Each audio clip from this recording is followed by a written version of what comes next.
कंवारी ननद। अंजलि की उम्र लगभग 30 साल हो चुकी थी। वो एक स्कूल में टीचर की जॉब करती थी। अंजलि के घर में उसकी माँ के अलावा उसका छोटा भाई और भाभी भी रहा करते थे।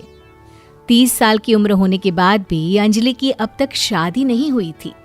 इस बात को लेकर अंजलि की माँ रुक्मिणी देवी काफी परेशान रहा करती थी। माँ, मैं स्कूल जा रही हूँ, जरा मेरा टिफिन तो दे दीजिए। अब क्या पूरी जिंदगी मैं तुझे टिफिन बना कर देती रहूंगी?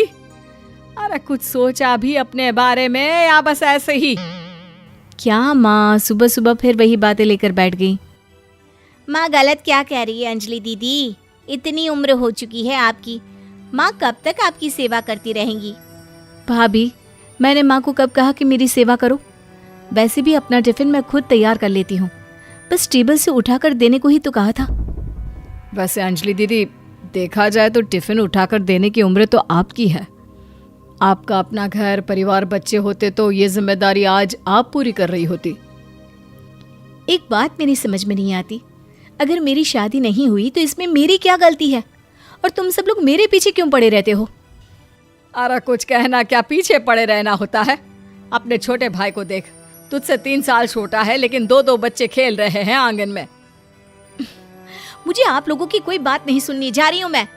और आप में से किसी को मेरा कोई काम करने की जरूरत नहीं है, मैं खुद संभाल लूंगी। इतना कहकर अंजलि वहां से चली जाती है। शाम को जब अंजलि अपने स्कूल से लौटकर घर वापस आती है तो उसने देखा कि पड़ोस वाली निर्मला चाची वहां पर बैठी हुई थी। क्या बात है अंजलि बिटिया, नौकरी करके वापस आ गई? जी चाची जी, कैसी हैं आप? मैं तो ठीक हूँ बेटा, तुम बताओ शादी के बारे में कुछ सोचा या नहीं? अरे रहने दीजिए ना, इससे तो शादी की बात करना ही बेकार है। कुछ भी कहो तो गुस्सा करती है, बात बात पर आंखें दिखाती है। माँ, आप ऐसा क्यों कह रही हैं?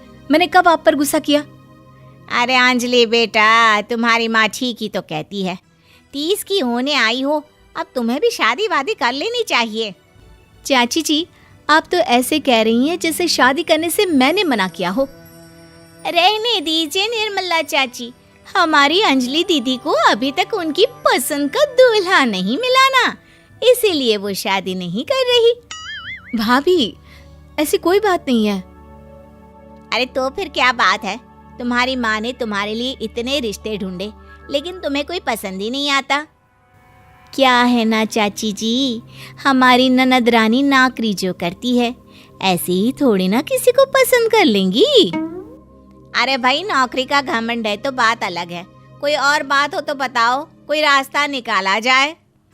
नहीं चाची जी, कोई बात नहीं है, बस मुझे अभी तक अपनी पसंद का कोई मिला नहीं है।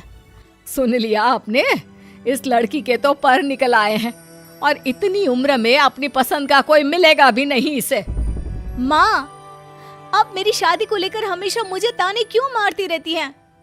अपनी माँ की बातें तो ताने लगती है। ताने हैं? बताओ, मैंने कुछ गलत कहा क्या? देखो, ये सब छोड़ो, मेरी दूर की बुआ का बेटा है, उसकी अभी शादी नहीं हुई है, उम्र होगी कोई 34-35 साल। आप कहें तो बात आगे बढ़ाऊं? अरे हाँ, क्यों नहीं, ये भी कोई पूछने की बात है। अरे जल्दी से लड़के को यहाँ बुला लो। माँ, आप मुझसे पूछे बिना मेरी शादी की बात करने जा रही हैं और मेरी उम्र 30 भी पूरी नहीं हुई है। निर्मला चाची कह रही है कि वो लड़का 35 साल का है। अंजलि दीदी, आपको क्या लगता है इस उम्र में कोई फिल्म का हीरो आएगा आपके लिए? देखिए, अब पसंद और नापसंद की बात तो रहने दीजिए, पसंद करने की उम्र तो आपकी निकल चुकी। अब तो जो भी मिले उसी से शादी कर लीजिए, इसी में भलाई है। तेरी भाभी बिल्कुल ठीक कह रही है। अब जैसा रिश्ता मिले उसके लिए हाँ कर देना, ताकि हम भी गंगा नहाए। ठीक है, चलिए मैं उस लड़के को कहती हूँ, वो कल ही अंजलि को देखने आ जाएगा। अगले दिन निर्मला चाची के दूर का रिश्तेदार अंजलि को देखने उसके घर आता है। उसका नाम था अजय। अंजलि जी, तो आप नौकरी करती हैं, वो भी स्कूल में? जी हाँ, मैं स्कूल में टीचर हूँ। हमारी बेटी बहुत होशियार है। अरे पढ़ने लिखने में इतनी होशियार है, इसीलिए तो इसकी नौकरी लगी है स्कूल में। हाँ ठीक है आंटी जी, जरा मुझे भी तो बात करने दीजिए आपकी बेटी से। जी पूछिए ना, क्या पूछना चाहते हैं? अंजलि मैडम, ये तो बताइए कि आपने अभी तक शादी क्यों नहीं की? बस ऐसे ही, कहीं कोई रिश्ता पसंद नहीं आया इसलिए। लेकिन क्या मैं आपसे पूछ सकती हूँ कि आपने शादी क्यों नहीं की? अंजलि, क्या कर रही हो तुम? लड़कियों को इस तरह की बातें नहीं शोभा देती। रहने दीजिए आंटी जी, आपकी बेटी काफ़ी पढ़ी लिखी है, मैं उनके सवाल का जवाब दे ही देता हूँ। वो क्या है ना, मुझे भी अभी तक अपनी पसंद की कोई लड़की नहीं मिली। अच्छा अच्छा, कोई बात नहीं। वैसे आपकी तनख्वाह कितनी है? कितना कमा लेती हैं महीने का? जी यही कोई 25,000 महीने। बस 25,000? इतने से क्या होता है? इतने से तो आजकल घर भी नहीं चलता। आपके कहने का क्या मतलब है? अरे मैं तो ये सोच कर आया था कि नौकरी वाली लड़की है, आराम से 40,000 कमाती होगी। माफ़ कीजिएगा, आपका और मेरा रिश्ता नहीं हो सकता। जी कोई बात नहीं, मुझे भी आपके साथ शादी करने में कोई इंटरेस्ट नहीं है। अंजलि, किस तरह की बात कर रही हो? घर आए रिश्ते को ठुकरा रही हो तुम। दीदी, अब इस उम्र में आपको इतनी अकड़ नहीं दिखानी चाहिए। अच्छा खासा रिश्ता हाथ से निकल गया, कहीं ऐसा ना हो कि जिंदगी भर कुंवारी ही रह जाओ आप। कुछ दिन और ऐसे ही निकल जाते हैं और अंजलि की शादी कभी नहीं होती।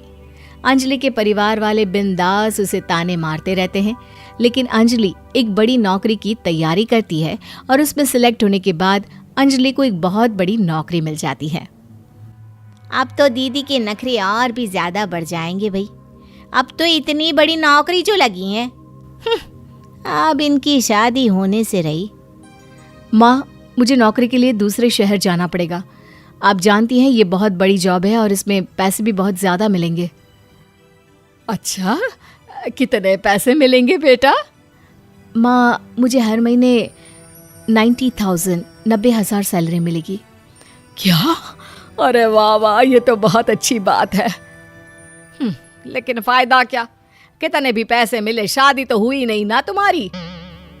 अंजलि नौकरी करने के लिए दूसरे शहर में चली जाती है और जब कुछ महीनों के बाद वो वापस घर आती है तो उसे अपने पति के साथ देखकर उसके घर वाले हैरान रह जाते हैं।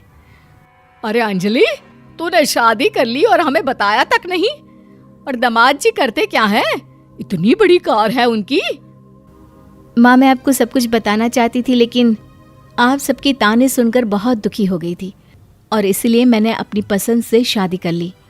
मेरे पति मेरे साथ ही ऑफिस में नौकरी करते हैं और बहुत बड़े अफसर हैं। और एक बात बताऊं माँ, आज मैं बहुत खुश हूँ।